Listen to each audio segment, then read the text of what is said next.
A nuclear power station has a reactor where controlled nuclear fission of uranium-235 takes place. Explain what is meant by nuclear fission. So, large nucleus splits up into smaller nuclei when it is hit by a neutron, and large amount of energy is released. ठीक है, ये nuclear fission है.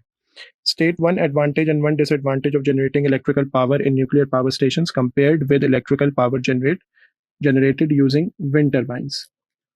अच्छा जी, advantage ये कि nuclear जो है ना हमें कंटिन्यूअस सप्लाई ऑफ एनर्जी दे सकता है, उसमें कोई इंटरप्शन नहीं आएगी. विंड से तो उसी वक्त तक मिलती है ना जब तक विंड ब्लो कर रही हो, और विंड नहीं है तो फिर इंटरप्शन आ जाएगी. डिसएडवांटेज हम ये लिख सकते हैं कि इट प्रोड्यूसेस डेंजरस और हैजर्डस वेस्ट. तो उनको जो है ना स्टोर करना भी बहुत डिफिकल्ट होता है और वो हार्मफुल भी होते हैं, जबकि विंड टर्बाइंस के अंदर ऐसा कोई मसला नहीं होता. Deuterium is an isotope of hydrogen with one proton and one neutron. Nuclear fusion occurs when two nuclei of deuterium combine. An isotope of helium and a neutron is formed. Use nuclide notation to write down the nuclide equation for this reaction. सबसे पहले हमें दो लिखने हैं deuterium.